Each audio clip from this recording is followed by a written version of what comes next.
Now back to the Wisconsin Vegetable Gardener Radio Show, which is presented to you by Power Planter Earth Augers, the official digging tool. To find the right size for your digging project, visit powerplanter.com. Now here are your hosts, Joey and Holly Baird.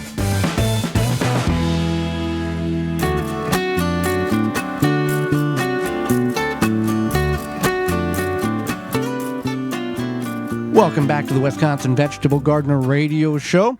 Well, Holly, we've got a lot of questions that come in this week, so let's get to them, as many as we possibly can. I apply weed and feed to my lawn. Can I compost those clippings? No, you cannot. The problem with the weed and feed is it contains, unless it's an organic means, if you're using a corn gluten material, that's fine. But if it has 2,4-D in it, that has an active ingredient that is a broadleaf herbicide, and it will kill your plants by changing the cell. It'll kill the plants in your garden. The peppers and the eggplant. Even after it's composted. Even after it's composted. It's very persistent. Even years after it's composted. That's how active this ingredient is. So don't do it. You're not going to be able to compost that material for your garden use. Next question, Holly. Are there any varieties of nectarines that will grow in Wisconsin outside of a greenhouse? There sure is. So there's the Stark Honeyglow miniature nectarine, and they get to a height of 4 to 6 feet. And there's another one called Intrepid, and it's hardy in zones 4 to 7. And then there's Messina, and it's a freestone crop, which is a type of nectarine. It has a sweet, large fruit with the classic look of a peach. Who knew nectarines could grow in the northern portions of the United States? I have dealt with slugs in the past. What can I do now to be proactive this year and not have to be reactive to them? Well, you can use this crab and lobster shell from Neptune's Harvest, and it has a calcium of around 23%. Weeds help calcium, so you can work it. Yeah, hate. They hate it. What did I say? Help. Help. Hate calcium, so you can work in your soil for weed control. So you place it on top of the soil. And because of the sharp edges, it'll keep them away. So, benefit to the slugs, it'll keep them away because of the sharp edges, but also it'll work as controlling a weed control as well. Now, it's not a complete fertilizer, so you'd have to add it to your regimen of fertilizers, but it's a 530, works really well, and you can get a 4-pound bag from Neptune's Harvest, so you can do that. So, Jenna from Long Island, New York, wrote to say, I just started listening to all your segments. I live on Long Island, New York, and I love your talk show. Well, we appreciate that, Jenna.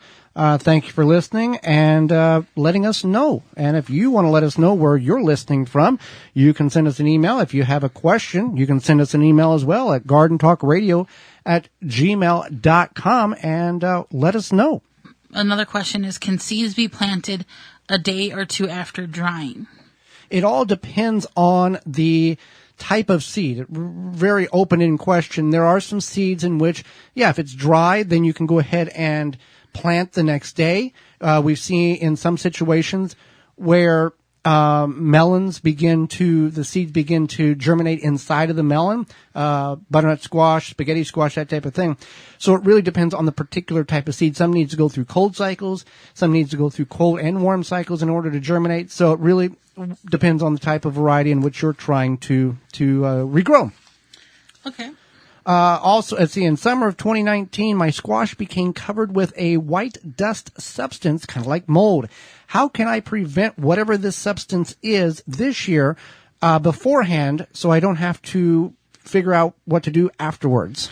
So it sounds like that was powdery mildew, and this happens a lot with squash and other viney crops, typically squash or melons. And what happens is it's a result of warmer temperatures and moist daytime climate, and then also during the evening it's not getting as dry, still staying warm. It causes those plants to have this mildew occur. It's very common. So one thing you want to do is you want to make sure you're properly spacing the plants, especially this year. Make sure you properly space those plants. If you start to see that mildew form, you want to eradicate it. You can remove up to 25% of the foliage from that plant.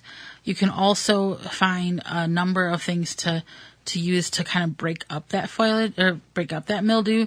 We've used anything from milk mixed with water, vinegar mixed with water, baking soda mixed with water. This helps break up that mildew and you're disrupting the pH level on that Yeah. leaf is what you're doing So with the what acidity or the vinegar and the milk. Right. So the powdery mildew isn't harmful to you, and it's really not harmful to the plant necessarily, but what happens is that it blocks the leaves. It grows on the leaves, and then it blocks the leaves from absorbing the sunlight to Chokes them out. Yeah, chokes them out so they cannot photosynthesize. So if you go online and search powdery mildew remedies, you'll find a whole bunch of them, but that is what it was. Okay, here's a question about canning for you, Holly. Holly is a multi-award winning Wisconsin State Fair canner. I have a question, simple question about canning. Let's see, and I can't find a good answer. Hope you can help me.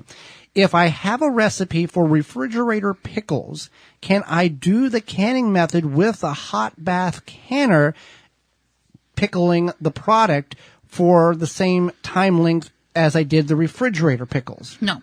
She's wanting to interchange the refrigerator. Right. Yeah. Okay. So yeah, basically she wants to know if she can use her refrigerator pickle method for a hot water bath canner.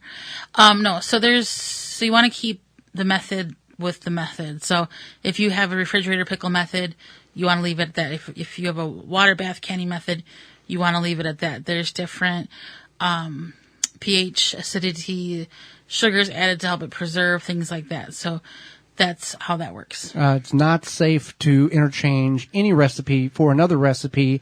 And in the gardening world, or in the canning world, Holly, you can't substitute one product for another product because you're out of one, because it disrupts that whole science behind the canning method in which would been tested. Canning's a science. And if you're going to get into canning, definitely want to follow the recipe, follow the directions, be safe. No shortcuts. No shortcuts. Okay, so another question is, I started winter squash. They're going great. They're getting huge buds. They're over 12 inches, but it's too soon to put them out.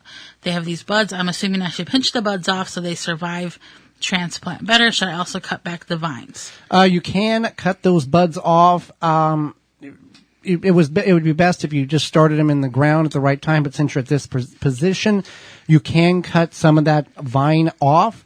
It shouldn't disrupt or hurt the plant too much, but definitely cut the flower buds off on the plant, and you will be okay with that, so it doesn't put energy towards flowering. It is going to stimulate and put more energy towards the growth of the plant. But if you're going to trim, experiment, because I was not able to find a whole lot of research on this particular question, which is not good. But when we're trimming plants outside, we don't trim more than 25% or even a third of the overall plant size. It's kind of the rule of thumb. So hopefully that helps. And next year, maybe look at not starting them indoors, but direct sowing them at the appropriate time, because that jump start is not really you're not really getting that big of a jump start, because you've got to maintain them, harden them off, take them outside, transition them, the whole thing. For more information, please visit thewisconsinvegetablegardener.com.